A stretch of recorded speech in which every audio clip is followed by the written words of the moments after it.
Сәлем достар, мен бүгін сіздерге 8 сыныптың Қазақстан тарихынан БЖБ сұрақтарын талдайтын боламын.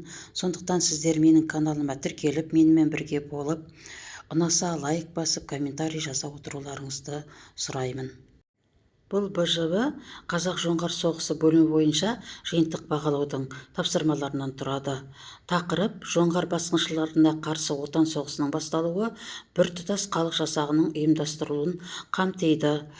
Біздер бұл БЖБ-да жоңғар шапқыншылығының шаруашылыққа тигізген зардабын сипаттаймыз және қазақ хандығының ішкі саяси жағдайына шолу жасайтын боламыз.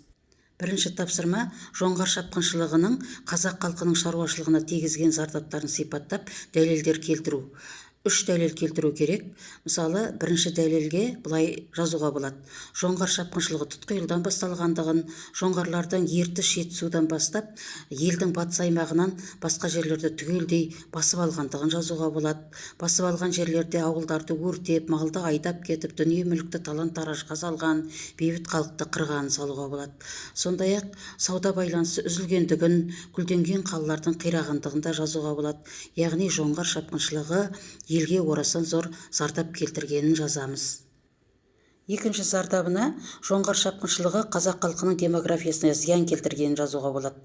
Шәкәрім Құдайбергеновтың «Қалқама мамыр» поэмасында Шәкәрім Құдайбергенов халықтың 3/2 бөлігі қырылып қалды деп жазады. Міне осыны жазуға болады, және жау қолында қалғандардың бірқатары құлдыққа сатылғанын да жазуға болады.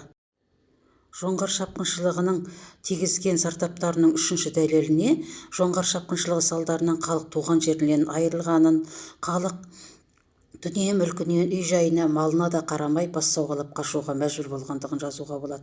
Сондай-ақ халық батыста Жайық өзеніне дейін, орта жүз қазақтары Самарқан қаласына, кіші жүз қазақтары Хиуа, Бұқар хандықтарына ауа көшкендігін жазып, халықтың Ақтабан шұбырында Алқакөл сұламаға ұшырағанын жазуларын керек.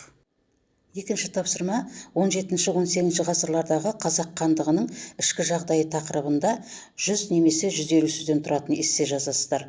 Эссенің критерийлері: қазақ хандығының ішкі саяси жағдайы туралы кемінде 3 дерек келтіру, жоңғар шапқыншылығына қарсы күресте халықтың бірігуіне 3 әсер еткен оқиғаны жазу, және қазақ хандығының дамуына үлес қосқан хандардың іс-әрекеттеріне баға беру, қазақ хандығының дамуына үлес қосқан батырлардың іс-әрекеттеріне баға беру. 17-18 ғасырдағы қазақ хандығының ішкі жағдайы. Мен сіздерге осы 17-18 ғасырдағы қазақ хандығының ішкі жағдайынан 3 дерек келтіремін. Сіздер өз сөздеріңізбен жазыңыздар. Тәуке хан өз билігі кезінде сұлтандардың бытыраңқылығын жойып, елді бір орталыққа бағындырды.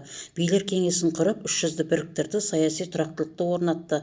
Қайып хан осы тұрақтылықты, орталықтанған мемлекетті ұстап тұра алмады. Сұлтандардың наразылығы күшейді. Хандықта сепаратизм күшейіп, сұлтандар тақталасына түсті. Орталық хандық бірлікпенен байланыс әлсіреді. Жоңғар басқыншыларына қарсы халықты біріктірген 3 оқиғаға былай жазуға болады: қазақ халқы қиын қыстау уақытта тек өз күштеріне үміт артты, туған жерінен айырылу оларға ауыр тиді. Қазақ сарбаздарының жауынгерлік рухы күшті болды, олар соғыс алаңын еш уақытта тастап кетпеді.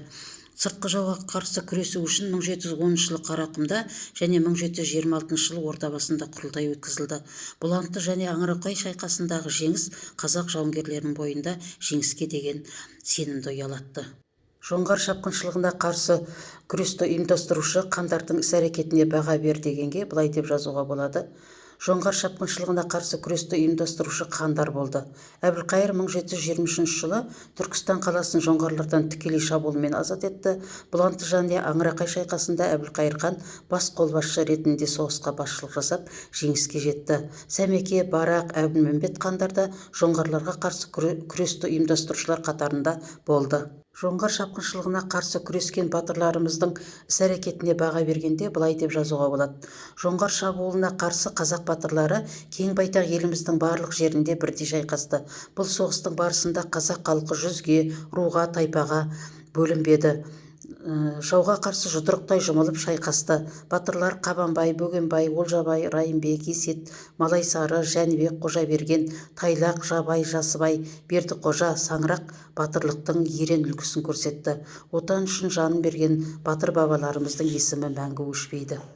Достар, мен сіздерге 1-90-ның 1 бөліміне арналған БЖБ-ны талдадым. Сіздер менің каналыма тіркеліп, маған мотивация беріп қойыңыздар. Мен сіздерге уақытында БЖБ-ны салып тұратын боламын. Сау болыңыздар.